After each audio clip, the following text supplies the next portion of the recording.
Today, I'm making a PVC pipe camping bed for my Acura RDX using the existing pieces from my minivan build, and I'm taking you along for the ride. Good morning, everyone. It is currently 6:30 in the morning. I woke up early. I'm gonna try to get this pipe bed done. You know, it was 105 degrees yesterday, so I'm trying to beat the heat. But as you can see, the bed has just been sitting here in our garage for the past however long, and I'm going to retrofit it for my car. And as you can see, we're missing some legs. You know, I would pull out some legs and so we could fit stuff in here. And I think my dad threw out the legs, so that may be a problem, but I'm gonna see what we could do.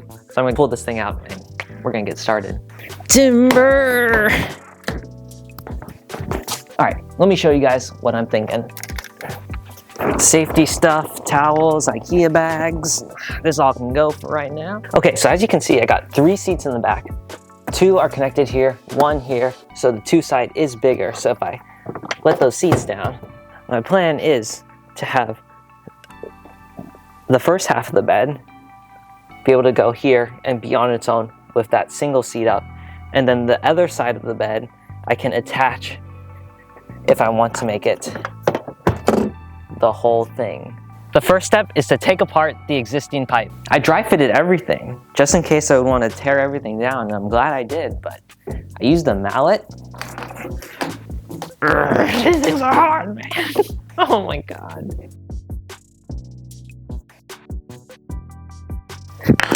How long did that take? 5 minutes? All right, shorter than I expected. Now, just for the sake of my own doing, I'm gonna go measure all these pieces just so I know what I did originally for our 2013 Honda Odyssey, just to keep in my back pocket, you know, and then I'll get to working on this. After getting those written down, here's the plan for the new bed. Okay, so here is the plan that I've came up with. This is our original van layout, which is this deconstructed, and the mods I want to make in red. So I am going to cut 8 inches off of these 3 pieces. Basically, these 3 pieces, I'm going to shorten them by 8 inches, take those 8 inches out, push the whole bar closer so that this T and those T's are closer together than that side, which will allow these 2 T's to sit right here on the rubber mat, and no legs will have to sit on the back of the seats tearing up the carpet. At least that's my plan. I'm also gonna cut 6.75 inches from this one, but to cut my PVC pipe, I'm gonna be using this 2-inch PVC pipe cutters that I got the first time I made my bed.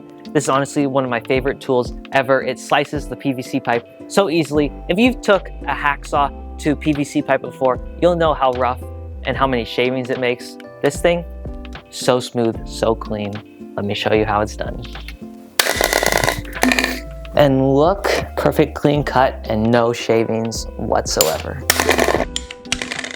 All right, now that we took 8 inches off of each of those 2 poles and got them out of there, we're going to put together this half and see if it fits in the car. All right, ran into my first problem. Basically, I put these things together after I cut them, but I should have flipped the fittings the other way. And I can't just flip it around because I got the T on this side and the non-T here, but got a little problem here because, as you can see, this leg will be resting on this mat just fine, but the middle leg is on this raised, slanted piece. And I could just cut the leg slanted so it sits on that. But all right, now that I took everything apart, I'm gonna flip over the fittings, put it all together, and then fit it. All right, so as you can see, got it in. This leg is now gonna be flat on this textured piece instead of this slanted piece.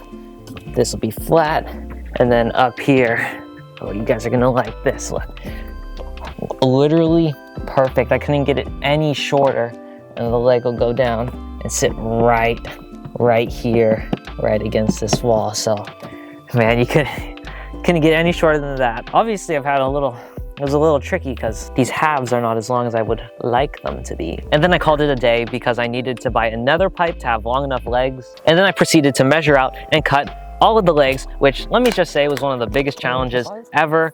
But you know, I was shaving them down in order to get as low as I could without touching the back of the seats. And to have them level at the same time was kind of a challenge. Well, it came out here at like 6:30, it is now 9:53. I took like a 20-minute breakfast break, but finally got the legs on. Man, that took way longer than expected. The plywood is obviously too big. You know, 2 of these fit in the minivan with extra room, and that just goes to show how big the minivan actually was. But anyways, I took out the staples where I wanted to cut it in order to peel the rug back, and then I took the wood to my Uncle John, because he's basically a master at woodworking. Decided to change my measurements just a bit so that both plywoods would fit snug to the size of the car, and I cut the wood and I was on the home stretch. All right, we got the wood all cut up. I still got to staple the rug, but as you can see, the 2 pieces are in here and the trunk does indeed close. So we are all good to go. We are finishing this up today. The rug has a 3-inch excess around the wood, and since I cut the wood, I now need to cut the rug down to size. So I measured 3 inches on both pieces, cut them down, and then grabbed the staple gun. All right, this is one of the hardest and trickiest parts, but my grandma showed me this last time I did it. I'm gonna see if I could remember how to do this, but you basically take your corner. I got a 3-inch edge on each side, corner all the way diagonal from your wood.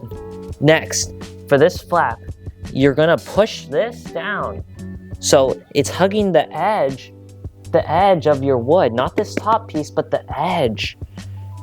And then push that down, keep that down, and then you're gonna take this and pull it over like that. That way it goes like that. Oh, there we go. And then for this one, you're gonna do the same thing if you can. If you have 2 people here, it's probably good. Someone can hold a piece for you. But actually, that will work just like that right there. That's all good. And you're just going to be very careful. I got my glasses on.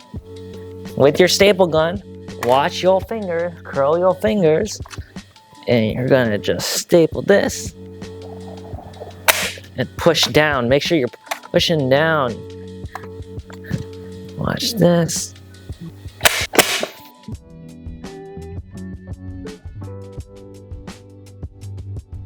And just like that, we are done. So here's the finished product.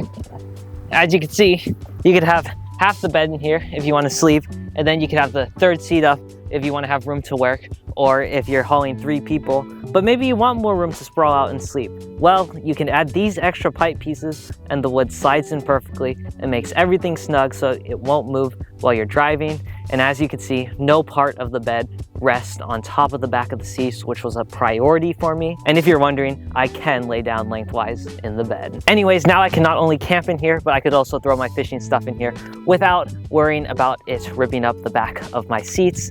And hey, thanks for sticking around here to the very end. Thank you to my Uncle John for helping me cut this plywood, because it was either getting it perfectly straight with his help or using a jigsaw, which would have been very wiggly. But yeah, thanks Uncle John, and thanks for sticking around, everyone. I have some videos in the works coming soon, so hope you guys stick around for those, and I will see you guys next time.